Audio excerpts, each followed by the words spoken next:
Hey folks, Greg here at Oridian Games. That's all I got about that. Okay, we're going to be doing mesas, or desert plateaus. And they're going to be sandstone, and I'm going to go in depth into the whole construction process. So beginners can watch it, more advanced people can hopefully get some tips and insight out of this. And yeah, let's get started. Wear something you don't care about, because this might get a little messy.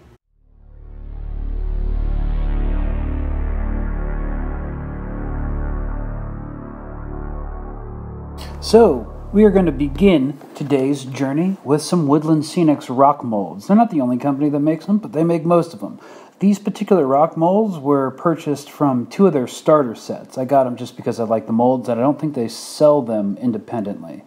It's a How to Build Cliffs type starter set. And the third one I'm handling is the Woodland Scenics boulder molds. I'm using this just in case I have any excess plaster from the pours. You're going to want these molds to be level. So I'm using an offcut of wood and a roast pan that I got from the dollar store that has some divots in it in order to keep things level. You're going to need some water, a stir stick, see what else you're going to need. Oh, a cup of something that you don't care about. And the star of this whole process, some casting plaster. I'm using art plaster, which is a plaster of Paris. I use it just because I get a discount at it from the local art shop. If you want to use something more official, you can use Woodland Scenics lightweight hydrocal for these rock molds, or any sort of light casting plaster. And what you're going to do is read the directions and make a plaster to water ratio as described therein. All these plasters might have differing directions and ratios, so just make sure you check. For this particular one, it's 1.25 parts plaster to 1 part water. And you get ready to mix that up. What I just showed you in that little sprayer is wet water. It's something in the hobby that you use to act as a flow aid for the plaster. It's basically a couple drops of cheap dish soap and water, and you spray it along the rock molds because it acts as a flow aid to decrease bubbling on the rock face once the mold sets. So adding the water to the ratio prescribed, I find that the mixture is a little milky. It will set just fine, but because we're doing sandstone, we're going to have to texture these rocks, and we're going to be putting them through the wringer, so I add a little bit more plaster to harden them up. Then you pour the plaster in the rock molds. The plaster does a pretty good job of self-leveling. And it's very easy to put the excess, scrape it off into another mold. There's no excess, so I'm not getting any extra boulders today. Okay, now that the rock molds are set after waiting for about 45 minutes to an hour, you have a nice plaster rock face. Easy to demold. They usually just fall right out. And you can use any number of molds to make your hills. That's what they're for, after all. Now, sandstone's a little bit different from the stones that come in these molds. Sandstone is a sedimentary rock, which means it has a bunch of little strata lines all across it. The one on the left has been textured in the way that we're going to texture them. So, to make the sandstone texture, you're going to need a file and a wire brush. And all you're going to do is, I'm just taking this pre-painted rock because it shows better on camera, is I'm taking the edge of the file and just very lightly drawing a random, haphazard, horizontal strata line across the face of the rock. And another one. And guess what?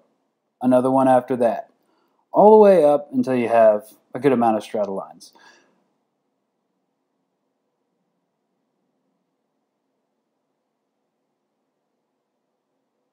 Alright, time to start some music.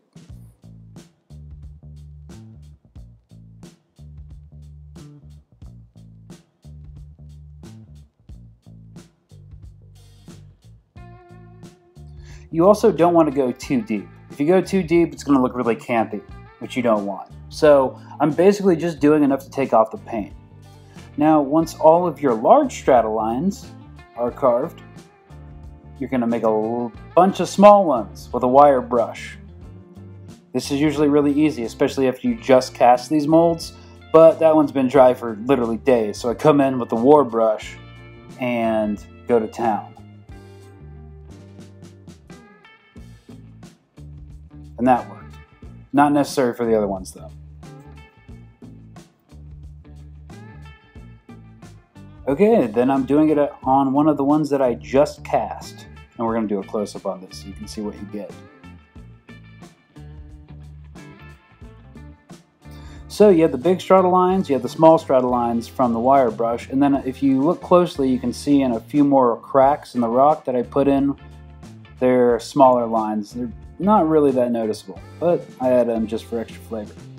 Okay, now that the rocks are done, and you're going to be making a lot of casts, depending on the size of your hill. I made tons. You're going to take some offcuts of foam, and after tracing a general idea of the shape of your hill, you're going to start making approximate foam cuts and laying them in place. Now, for laying foam, I generally use hot glue on a foam glue gun or a low temp glue gun, so it doesn't melt the foam itself. But I have to make a bunch of wire trees for something, so I'm just going to be using PVA glue. When you do this and you're building up your landform, I'd recommend using cocktail sticks. Just stick them in the foam and they hold in place really well while the glue's drying. So generally for wargaming hills and wargaming terrain, you want your hills to be kind of short, just so units can travel up them quickly and stuff. A lot of people say 50 centimeters. I'm not sure about the conversion and I'm not going to check, but I think that's about 3 inches. I'm going for about 5 inches with this Mesa, just because, I don't know, it's kind of half wargaming, half diorama build. I ran out of foam. Again.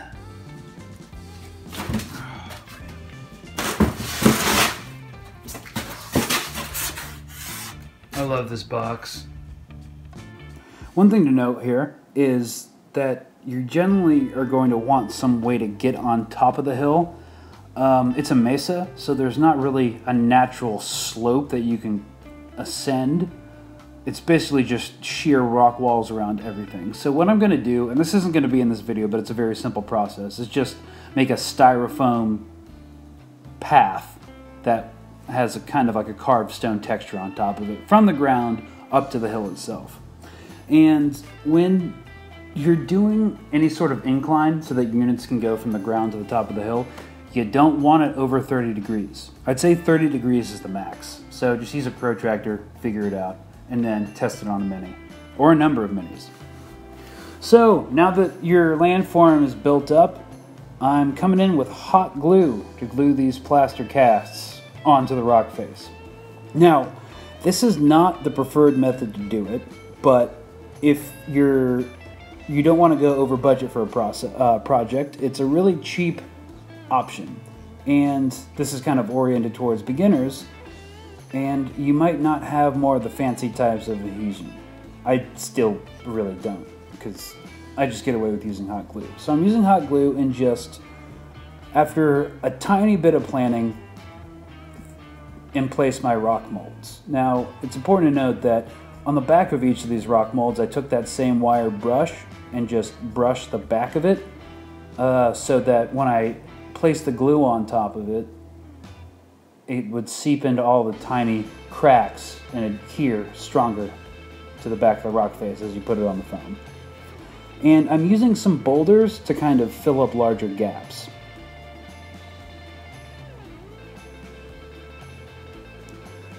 Now, if you've never made a hill before, you might be thinking, oh my science, there's so many gaps between these rock molds. And I would agree with you. But we're going to come in with that same casting plaster, mix it up and put them in between the rocks, and then re-texture them the way we texture the rock faces so that we have one continuous rock face around the entirety of the mesa.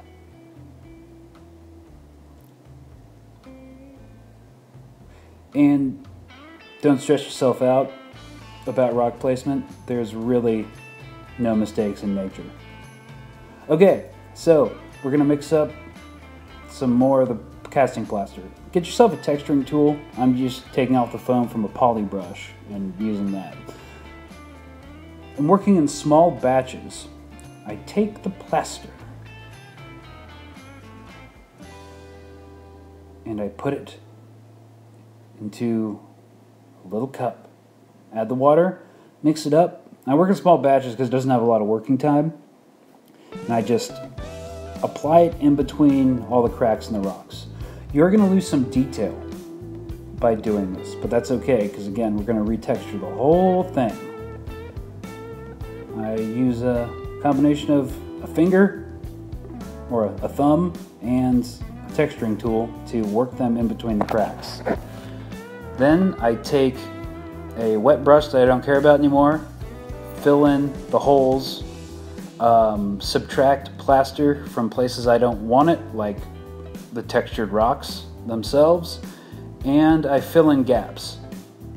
The water makes the plaster workable.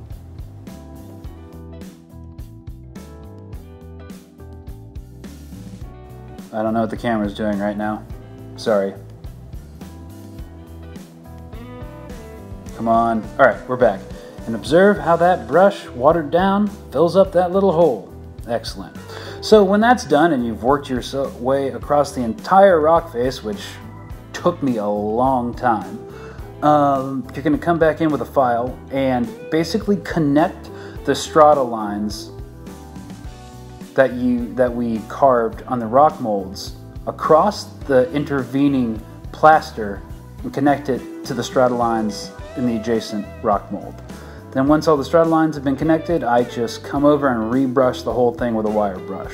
Make sure the plaster in between the rock molds in this phase is very, very dry, otherwise it's, well, a number of things could happen. It could chip and flake off, or you can just destroy the whole thing with the wire brush. Alright, boom, transition. Now that everything's textured, we're going to come in with Sculpt the Mold, which is a modeling compound. If you're wondering what Sculpt the Mold is, it's, first of all, something that you should definitely get if you're going to be doing hills.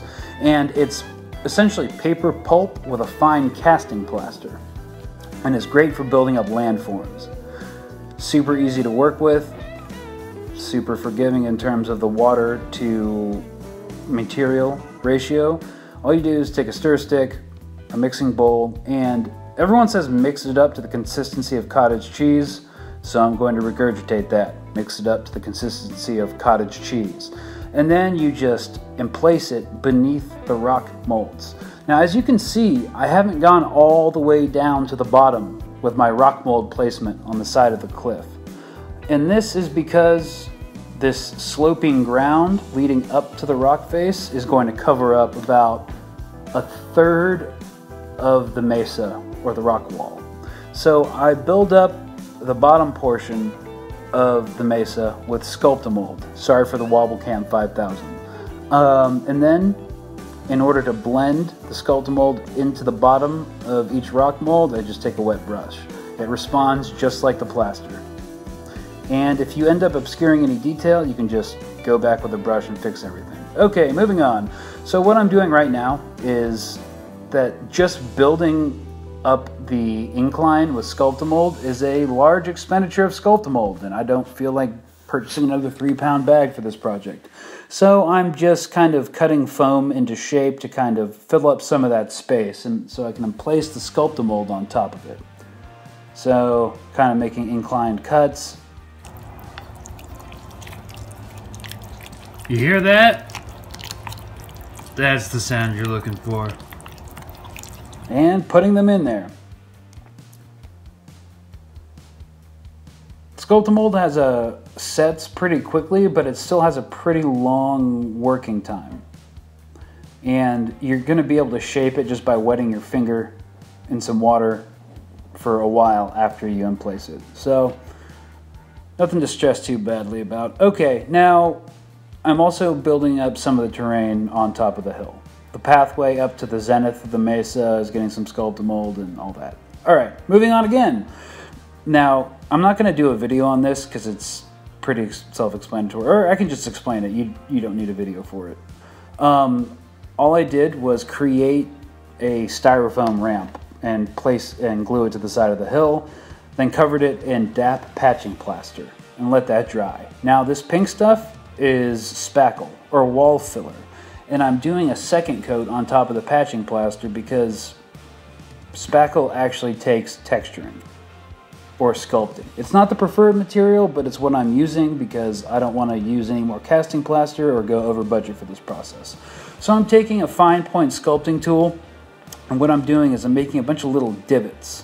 What I'm trying to do, and I've never done this before, and it ends up turning out all right, is I'm trying to make a hewn rock texture as if someone had come in with a chisel and in a bunch of downward strokes chipped out the rock pathway, one swing at a time.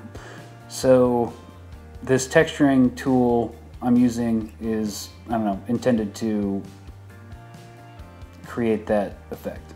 Now those divots are very extreme, so I just come in with a wire brush, and that's plastic wire brush, and kind of push everything back in. And this textures the rock a little bit more while pulling back some of those jutting details.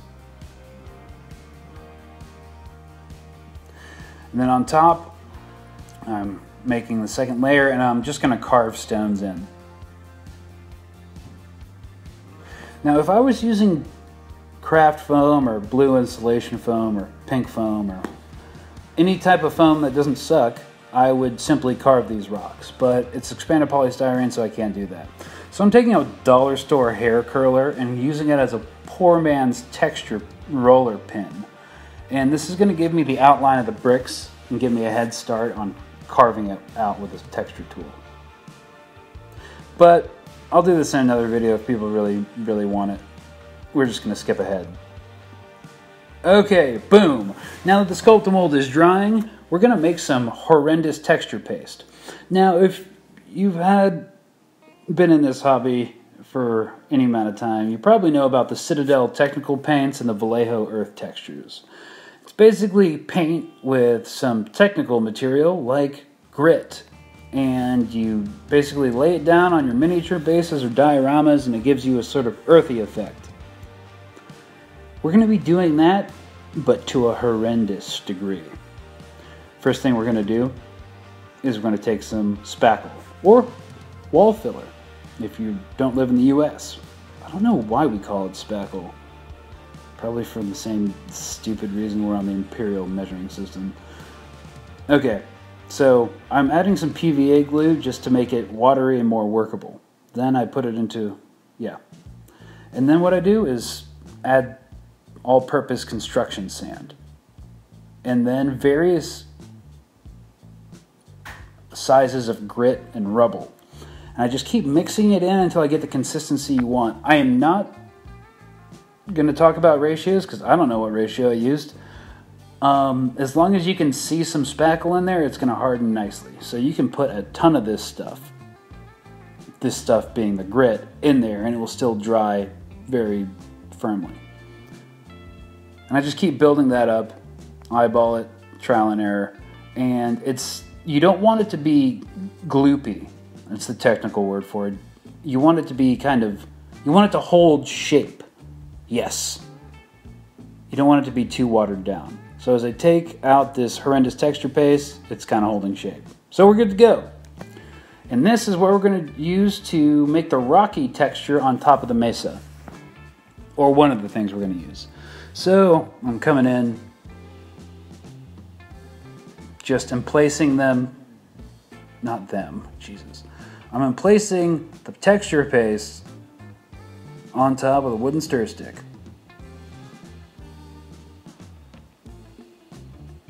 And this creates a nice rocky rubble pile that will dry very hard. Putting on top of the second mesa. That second Mesa is not going to be ascended with anything short of a levitation spell. I don't know if there's any war games where that happens. Oh, yeah, there is. What am I talking about? Okay.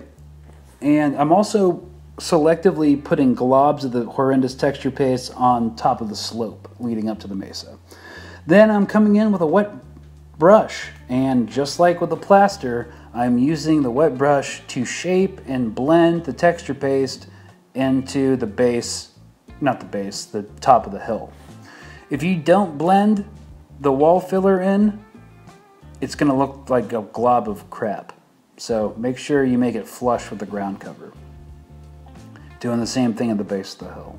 I'm not going all around the base of the hill with the texture paste because then the rubble will be completely overwhelming.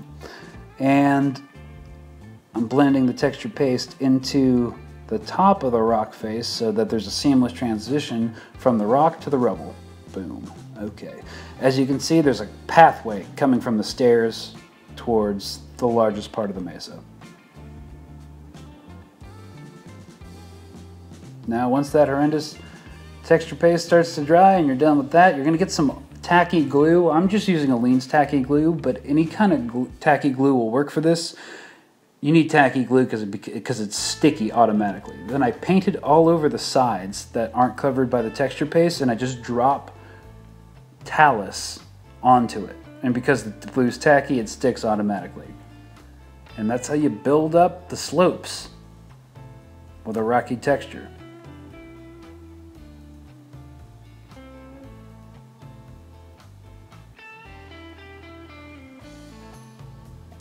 Okay, now for the second texture paste. We're going to do what we did with the first one, but less so. All we're going to use is sand. Okay, so you can also color this. I mean, I'm going to be repainting this anyways. I'm just going to color it so you can see that you can color it.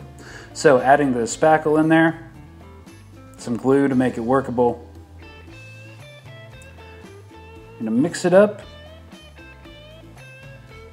and start adding sand. You can add a ton of sand and it will still be good to go.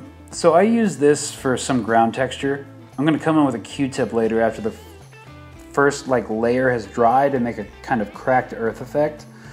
But you can color this and use it to base miniatures. It saves you a lot of money not having to buy Sterling Battlemire or Agrelin Earth or Astro Granite Debris, all the Games Workshop technical paints. You can just do them yourself. They take longer to dry, but they look very similar. And they're also honestly a little harder to work with, but whatever. So you can add paint. Don't add too much, but add it enough to get the color you want. Okay, so I went with that color. Doesn't matter because I'm painting over all of it. And then I'm just letting it seep out onto the walkway and this main flat area of the Mesa.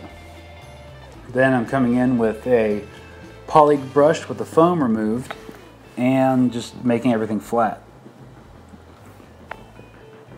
That sound right now is probably the Maggie the dog scratching her ear.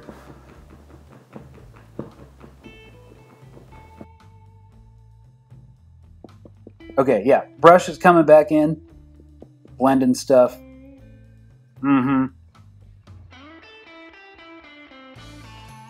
Then, while the spackle is still completely wet, I'm just going to add some more talus on top. It should adhere, but if you don't trust it, you can just coat the whole thing in Modge Podge. A thin layer of Modge Podge will just make everything really firm. Okay, so do the Modge Podge before you paint it, by the way. Okay, so I'm coming in with a heat gun and blasting the top of this texture paste so that it dries really quickly, but the underside is still wet. And I come in with a Q-tip and I'm literally separating out the texture paste. And when the top layer is dry, this creates a sort of cracked earth effect that can be more dramatic than crackle paste. It looks different. It looks weirder. It doesn't look as realistic as crackle paste, but I think it works pretty well here. And that's going to dry up very, very strong. So I am coating this entire thing, or because we're moving on to painting, in order to save time, in a satin nutmeg. It says satin, but this Rust-Oleum spray paint doesn't look very satin to me. And that's where we are right now, after all those steps. That outline on the ground in between the two mesas is an oasis, where it's going to be. Different video. Okay, so once that primer's dry, everything's a nutmeg brown. I'm coming in with Folk Art Craft Paint Terracotta. And this is going to be part of the base layer. So sandstone often has a mottled effect, and that's what we're going for. So I'm taking the terracotta, which is kind of a reddy brown, almost orangey brown, and I'm focusing largely on the recesses and any very deep strata lines.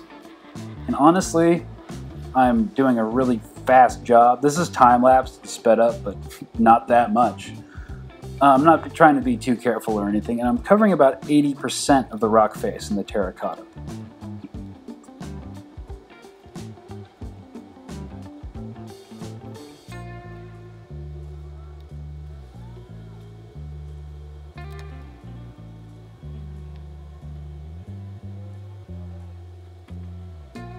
While the terracotta is still wet, I come in with some raw sienna. It's another folk art color. I like folk art. They're my favorite craft paint, I think. Then every place that was not covered in terracotta gets the raw sienna treatment.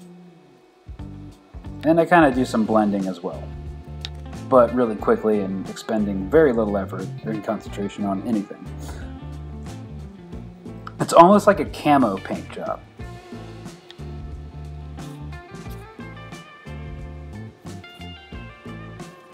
Then, after the raw sienna, and they should still be kind of wet, I'm coming in with Teddy Bear Tan, which is a kind of mid-tan color. And I am doing a pretty heavy overbrush.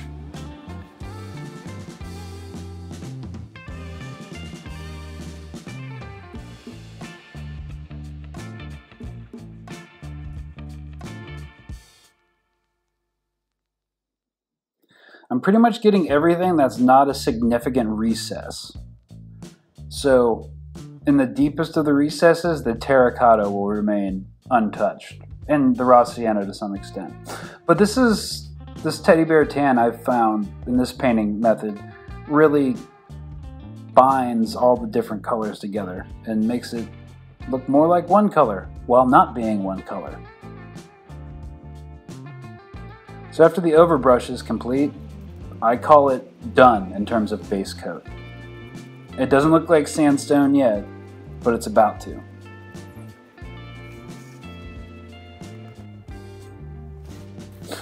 So once your rock face has been base coated, I take an artist's sponge, and because sandstone often can have a mottled appearance to it, I'm going to dab this over all the exposed bits for the first highlight. Now I'm using Teddy Bear Tan, which was the overbrush color, and I'm mixing it with Camel, which is a dark cream. Mix that up. And I don't worry about mixing it too well. If it's not mixed very well, it just adds to the mottled effect. Then I'm dabbing a lot of the excess paint off the artist sponge. You don't want very much on here. And I'm coming in, dabbing everything.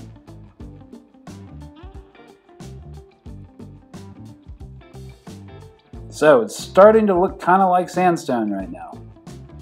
Finally, because it looked god-awful before.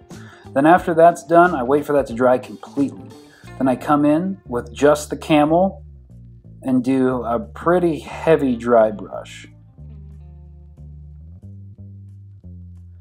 And as you can see, I'm only working vertically, in vertical swipes. That's because you don't want to fill up those strata lines by horizontal brush strokes. You want them to remain visible and highlit.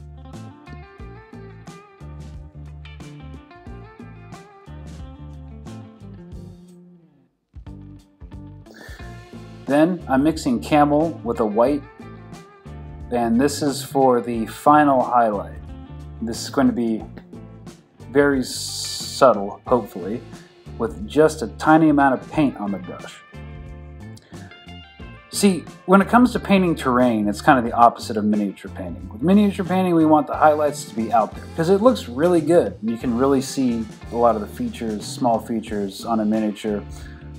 But for terrain, you kind of want it to be more subtle. Otherwise, it's overpowering and you end up not seeing anything because everything is really out there. Man, I'm not being the most articulate right now. But I hope you get what I'm saying. So at this stage, the Mesa is pretty much done, and you can call it good from here. Ugh, look at my shadow, it's in the shot, sorry. But I'm going to do one final thing. Oh, I should also mention that the ground cover and all the texture paste on top of the Mesa gets the same paint job, but with significantly less terracotta. And then I'm coming in with some all-purpose construction sand, which is pretty closely color matched to the paint job itself. And I'm just sprinkling in some sand. This will differentiate it from the desert sand, but while also being a little more coarse, since there's no tile grout, and it's good to simulate really small rocks. So I add the all-purpose construction sand to the slopes as well, in between all the rocks. And all you need to do to affix it is paint down some PVA,